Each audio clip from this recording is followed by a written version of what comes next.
And what's happening, everybody? This is the Club of the Man. I to come here for the third time today, as I did two of my WrestleMania retro reviews, and now we're going to do one more review tonight. It's a late night review of tonight's episode of NXT. We're going to take back what happened on the October 11th edition of NXT. And overall, I thought this was a pretty solid show. We got some story development as far as who is in the next round for the NXT Women's Championship. Fatal 4-Way. We had the debut of a Mae Young Classic women's wrestler on NXT. We got Leo Rush getting his debut match against the Velveteen Dream. Lars Sullivan continuing to show off his dominance as well. And we also had a great main event regarding Johnny Gargano and Andrade Cien Almas, and the storyline furthering there, giving someone to boost and someone another direction to go as well. So let's get right into it. We only had I think 5 matches on this show tonight, which I think was enough for an NXT event. We start off with the triple threat NXT Women's Championship. The NXT Women's Championship qualifying match. It was Peyton Royce versus Liv Morgan versus Nikki Cross, and the story of this match was definitely Nikki Cross, because we've been really invested in what's been going on with her the past few weeks. She's been secretly sneakingly teaming up with Ruby Riott in her battles against the iconic duo of Billie Kay and Peyton Royce. So right away she lashes on to Liv Morgan and tries taking out Peyton Royce. And Nick, this is one of, I thought, well, besides of course the last woman standing match with Asuka over the summer, this was another one I think one of Nikki Cross' best showings. The match was all right. It wasn't really the greatest out of all three. I mean, Peyton Royce, is not too bad. Liv Morgan's not too bad either, but I still feel she has some work, a little bit of work to do. She was off TV for a while. They brought her back, and I see the potential, but I think she has a little bit more work to do. But she's definitely going to be up there one day as a solid women's wrestler as well. But this match, I feel like, was solely focused on Nikki Cross, and she was dominating the match. And I thought that it was, her match to win, until we had the Undisputed Era come out, and they bring out Tainara Conti. She was part of the Mae Young Classic, and they brought her out to target Nikki Cross, who is part of one of the teams that they've been targeting since coming to NXT, and that is Sanity. So, I mean, they caused a couple of distractions. I believe she did pull Nikki out at one point in the match when Nikki was about to win, but she chased her. She tried chasing off Connie, but then when Nikki got back into the ring, she got hit with a kick and then a fisherman suplex by Peyton Royce to get the victory. To me, I think it makes sense to put Peyton Royce into this women's championship fatal 4-way, because it put a solid, well-established heel in there as well, because you have Kairi Sane. I'm sure Ember Moon's going to get in there somehow. I mean, I think she is in the match next week. I believe it is Ruby Riott, Sonya Deville, and Ember Moon. I'm pretty sure.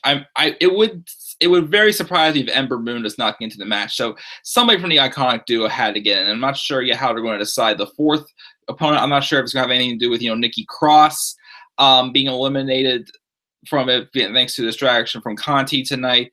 But we'll see what goes in there. And if that's the women's wrestler being added to the Undisputed Era, then maybe we'll get a mixed 8-man tag match. I know next week we're supposed to be getting it was announced we're going to be getting Sanity, 3 members of Sanity taking on the Undisputed Era, and the next triple threat match for the qualifying match. But this match wasn't too bad. It wasn't the best women's match I've seen in a while, but it was still a solid matchup, and it definitely develops a storyline of what's going on with Nikki Cross. We then had a match between Leo Rush and the Velveteen Dream, or as we formerly knew him as Patrick Clark, but he's as his new gimmick, the Velveteen Dream, who has been targeting Aleister Black lately, wanting Aleister Black to get his attention and say his name, because the Velveteen Dream's just a narcissist who just really fooled himself. But he does. I mean, I will, after watching him again tonight, I haven't seen him really in action for a while. I will admit he has some pretty good agility. I mean, he's a bigger dude, 6'2", 227, but he he can actually move like a cruiserweight, and like Leo Rush, a smaller guy, about 160 pounds. I felt these two like kind of meshed in really well together. I would have liked to see the match just a little bit longer. I felt between these two, not so much of a squash match for the Dream, but I enjoyed it. And how about that finisher by Patrick as well? He does this. It's kind of similar to Kairi Sane's elbow finisher, elbow drop, but he gets a lot of height on the elbow. I believe it's called the Purple Rainmaker or whatever it's called, something like that. But he gets a lot of height on that. I was very impressed with him in this match. I think him and Rush meshed really well. And despite the loss for Rush, I do look forward to see what happens with him. Maybe, hopefully, well, I'm not going to say a cruiserweight because I have, with the rumors about Neville leaving, I'm slowly even hating more the cruiserweight division. So I don't want anybody to go to the cruiserweight division. So hopefully, Leo Rush will be at least, a solid mid-card wrestler someday on the main roster as well. But decent, good match here by the Dream and Leo Rush. I continue to see where this goes. Also involved in the feud between the Dream and Aleister Black. So we'll see what happens there. And then we had Lars Sullivan taking on Danny Burch, who was pretty much, just challenged his match after Sullivan tried to destroy Burch's new friend, it seems, Oni Lorcan. I would like to see them become a tag team. They do have a lot of similarities. And even, Sullivan and Burch, like, they look kind of similar, except, Sullivan's like, the bigger monster looking, and then Burch, like, small, but, he's like scrappy and, like, a hard head as well in there. But they both went there, had a pretty good match, I felt. He did, and then Sullivan did get another one with the spine buster. So they are building up Sullivan as this dominating, unstoppable monster as well. And I'm really invested to see where they go from here with him. I'm not sure if they'll give him a feud for TakeOver next month or not, but we'll have to wait and see.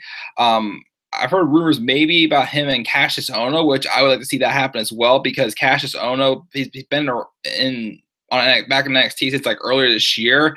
And, well, I keep forgetting this. He was in the pay-per-view match regarding the 8-man mixed tag match against Sanity, because he did fill in for No Way Jose. But other than that, he really hasn't had like a singles match on pay-per-view. So I wouldn't mind seeing Cassius Ohno get a pay-per-view shot, even if it was against Lars Sullivan.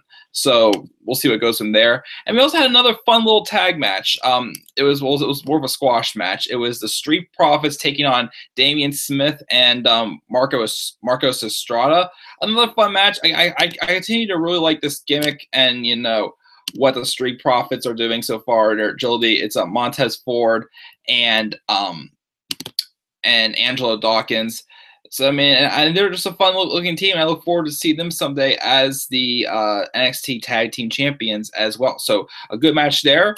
And then finally, we had the main event. It was Johnny Gargano versus Andrade Cien Almas with Zelina Vega in his corner as well. A rematch from the NXT TakeOver Brooklyn 3 pay-per-view as well.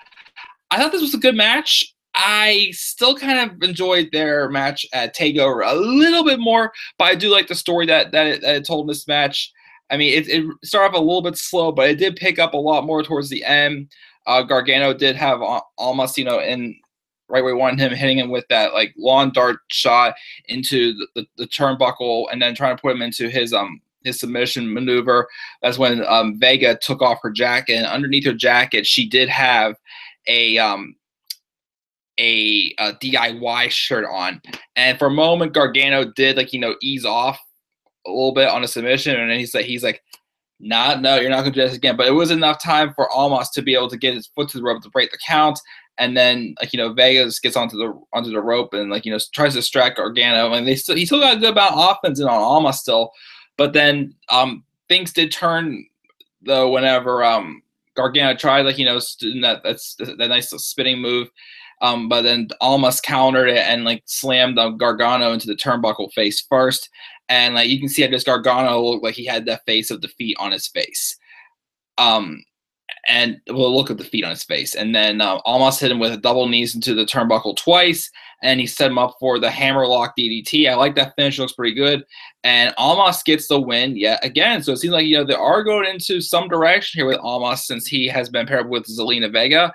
So I keep saying, he came in flat as a babyface last year, and then they turned him heel. They were starting to get somewhere with him, but he wasn't really quite getting too far yet, but pairing him up with Zelina Vega, I feel like that's definitely been getting him going and be able to take it more seriously. So I think, like, you know, maybe he'll get a shot at the title or something down the line, or at least people have as a solid mid card, like cruiserweight style wrestler. Don't put him in a cruiserweight division. Don't put him in a roster. And I'd say maybe by WrestleMania, at night of WrestleMania, maybe you can see him up on the main roster. I think he's getting closer to being ready to be up on the main roster. But Johnny Gargano loses yet again, and it looks like he's still deep down him does bother him a little bit about him and Tommaso Ciampa splitting up, and Ciampa, betraying him pretty much.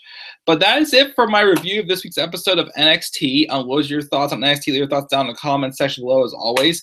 If I had to give a grade for this, I would give it a solid B. A solid episode of NXT. A lot of good character development. I continue to invest in Lars Sullivan. Leo Rush and the Velveteen Dream had a good match for what it was. It wasn't really that long, but I do like, the agility, and I felt like they had good chemistry together, especially with the Velveteen Dream, with how big he is. I felt like he was like wrestling like a cruiserweight style or something like that. I was very impressed by his work tonight. And then we had Sullivan, we had that the Street Profits, the women's qualifying match was pretty good as well, and the main event.